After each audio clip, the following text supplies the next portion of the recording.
प्यारे छात्रों, आज हम लोग RCH एकेडमी के द्वारा ऑनलाइन क्लासेस शुरू किया जा रहा है, जिसमें आप लोगों का हिस्ट्री का इम्पोर्टेंट क्वेश्चन आज दे रहे हैं।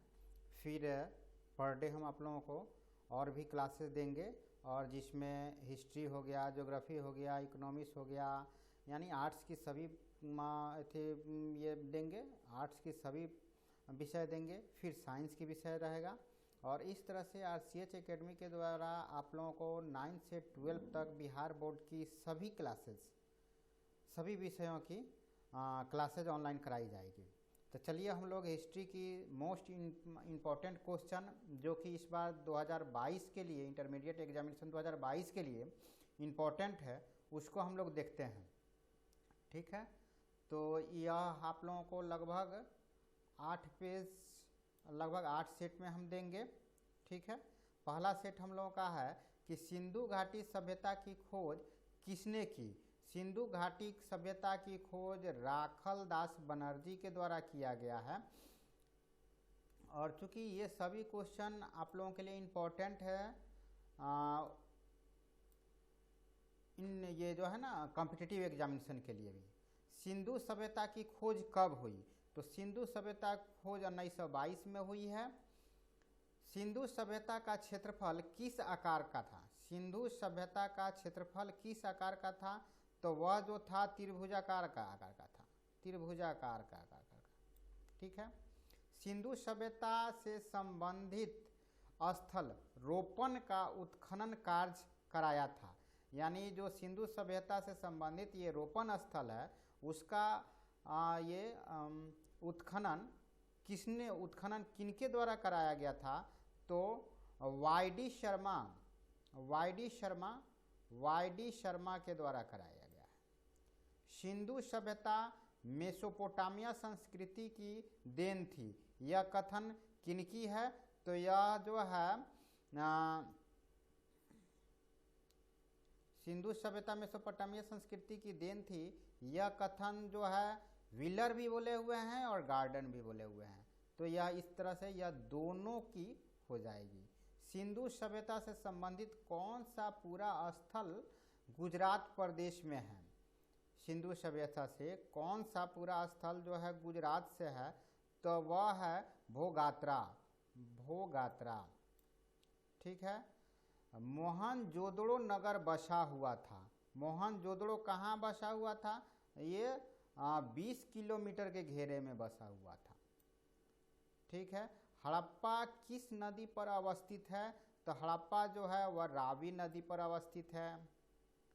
हड़प्पा सभ्यता में अनेक नगरों का पता चला है, इनमें से कितने को नगर की संज्ञा दी गई है? तो उसमें से 6 गो जो था वह नगर की संज्ञा में था। मोहनजोदड़ो की सबसे बड़ी इमारत निम्न में से कौन है? तो ये जो नीचे दिया गया है उसमें सबसे बड़ा इमारत उनका अन्नागार था, यानी जो है ना अन्न रखने का जो भंडारण था वह सबसे बड़ा था।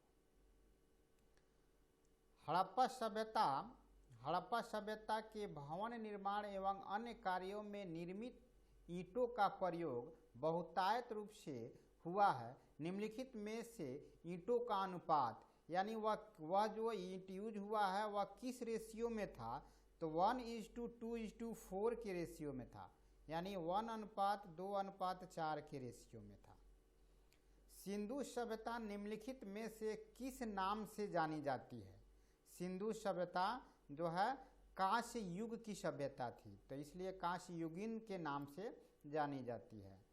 सैंधव निवासियों का प्रिय पशु निम्न में से कौन थे? तो वह जो सैंधव वासी लोग थे, सांड जो है वह कुबड़वाड़ी सांड जो है उन लोगों का प्रिय पशु था। सैंधव संस्कृति के अंतर्गत अधिसंख्य मोहरें प्राप्त हुई है। निम्नलिखित में से ये मोहरें किस चीज से बनी हुई थी? यानी जो सिंधु सभ्यता में मोहर मिला हुआ है वह किस चीज से बना हुआ है? तो वह है सेलखड़ी। ठीक है, सिंधु घाटी के निवासियों को किस धातु का ज्ञान नहीं था? चूंकि जो है ना उन लोगों को तांबे का ज्ञान पहले ही हो गया था, लेकिन बाद में सबसे बाद में उन लोगों को लोहा का ज्ञान हुआ है। लगभग यह जो है ना 1000 ईस्वी पूर्व के करीब में हुआ है। कालीबंगा कहाँ है? तो कालीबंगा जो है वह राजस्थान में स्थित है। ठीक है। निम्नलिखित हिंदू देवताओं में से सैंधव सभ्यता का प्रमुख देवता कौन थे? यानी सिंधुवासी लोग कौन सी देवता को प्रमुख, तो वह शिव जी थे, यानी शिव को वह प्रमुख देवता मानते थे। हड़प्पा सभ्यता का सबसे बड़ा नगर कौन था? तो वह मोहनजोदड़ो था। ठीक है। हड़प्पा सभ्यता का प्रशासन था, हड़प्पा सभ्यता का प्रशासन जो था नगर पालिका जैसा था, नगर पालिका जैसा था। सिंधु सभ्यता में नृत्य करती हुई लड़की की मूर्ति कहाँ से मिली हुई है? तो वह मोहनजोदड़ो से प्राप्त हुई है। लोथल किस नदी के किनारे है? तो वह भोगवा नदी के किनारे। लोथल जो है भोगवा नदी के किनारे है। सिंधु घाटी सभ्यता में विशाल स्नानागार के अवशेष कहाँ मिले हैं? सिंधु घाटी सभ्यता के विशाल स्नानागार जो बताए हैं कि यह बहुत बड़ा था, इसका जो है अवशेष कहाँ मिला हुआ है? तो मोहनजोदड़ो से प्राप्त हुआ है। मोहनजोदड़ो से इसमें इसका अवशेष मिला है। वेदों की संख्या कितनी है? तो वह 4 वेद है, ऋग्वेद, यजुर्वेद, सामवेद, अथर्ववेद। ठीक है। पुराणों की संख्या कितनी है? तो पुराणों की संख्या 18 है। ऋग्वेद की रचना कब हुई है? तो वह 1000 ईस्वी पूर्व से 800 ईस्वी पूर्व के बीच में ऋग्वेद की स्थापना, ऋग्वेद की रचना मानी जाती है। विष्णु के 10 अवतार का जिक्र किस पुराण में है? विष्णु के 10 अवतार जो मत्स्य पुराण में है, आप लोग इसका जो है ये मतलब धारावाहिक भी देखे होंगे विष्णु पुराण, उसमें मत्स्य पुराण जो है का उन अवतारों को माना जाता है। स्मृतियों का संबंध जो है हिंदू धार्मिक साहित्य से है, हिंदू धार्मिक साहित्य से है। निम्न में से कौन 2 सर्वाधिक लोकप्रिय स्मृतियां हैं? तो 2 लोकप्रिय स्मृतियां जो है मनुस्मृति और याज्ञवल्क्य, मनुस्मृति और याज्ञवल्क्य स्मृति, ये जो है बहुत ही लोकप्रिय स्मृति रहा। मनुस्मृति में कितने प्रकार के विवाह का उल्लेख किया गया है?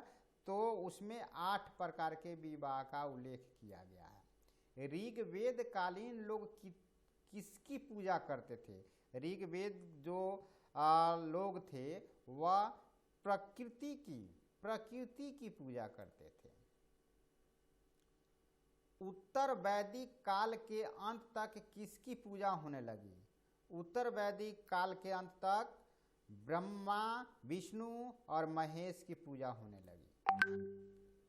जनपद शब्द का शाब्दिक अर्थ, जनपद शब्द जो है का मतलब होता है जहां लोग अपना घर बनाते हैं, जहां लोग अपना घर बनाते हैं वही होता है जनपद।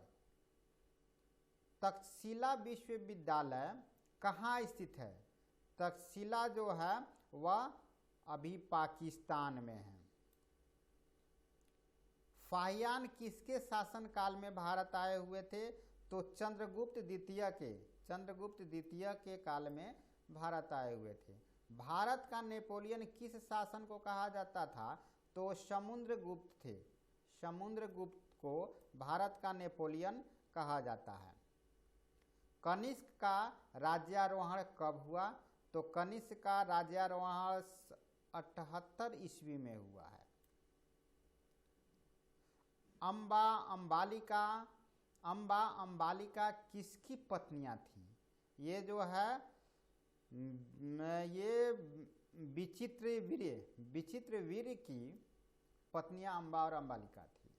महर्षि व्यास द्वारा उत्पन्न संतान थी कौन से?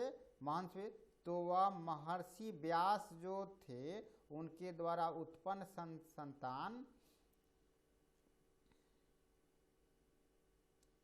जो थे ये सब थे, पांडु भी थे, धृतराष्ट्र भी थे, विदुर थे, ये सभी लोग जो है महर्षि व्यास के द्वारा उत्पन्न हुए थे। घटोत्कच किनका पुत्र था? तो आप लोग महाभारत में देखे होंगे यह भीम के पुत्र हैं। भीम ने हिडिंबा के साथ कौन सा विवाह संपन्न किया हुआ था?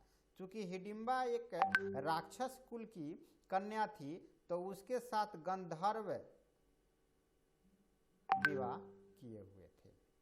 द्रौपदी किसकी पत्नी थी? तो द्रौपदी जो है आप लोग जानते हैं वह पंचाली के नाम से जानी जाती है, इसीलिए यह इन सभी की पत्नियां वह मानी जाती हैं। और थी महाभारत का युद्ध कुरुक्षेत्र के मैदान में कितने दिन चला? तो वह 18 दिन चला हुआ था। महाभारत के किस पर्व में वर्ण व्यवस्था का उल्लेख किया गया है? वर्ण व्यवस्था का उल्लेख जो है शांति पर्व में। किस पर्व में? तो शांति पर्व में। दुर्योधन की माँ कौन थी? तो आप लोग जानते हैं गांधारी जो है दुर्योधन की माँ थी और पांडव की माँ कुंती थी। महाभारत की रचना किस भाषा में हुई है? तो महाभारत की रचना संस्कृत भाषा में हुई है।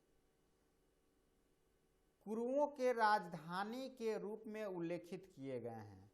कुरुओं के राजधानी जो था ये सभी था, हस्तिनापुर भी था, इंद्रप्रस्थ भी था, इस्कुर भी था, ये सभी जो है ना, इशुकर भी था, ये सभी था उनका राजधानी।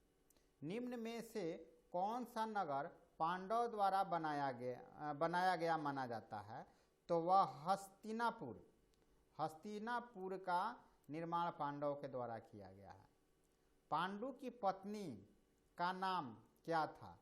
तो पांडु की पत्नी का नाम आप लोगों को बता दिया गया है, पहले ऊपर ही हम बता दिए थे कि कुंती जो पांडव की माँ थी, इसलिए पांडु की पत्नी कुंती हो जाएगी।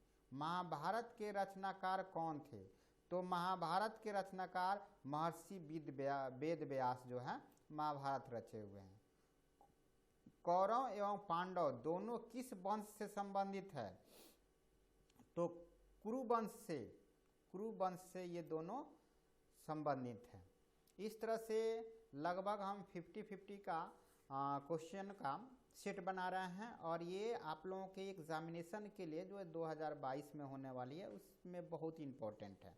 इसीलिए आप लोग सभी क्वेश्चन को निश्चित ही पढ़िए और जो है RCH एकेडमी चैनल को आप लोग लाइक कीजिए, सब्सक्राइब कीजिए और बेल घंटी को दबाया कीजिएगा ताकि आने वाले अगला नोटिफिकेशन आप लोगों को मिलती रहे।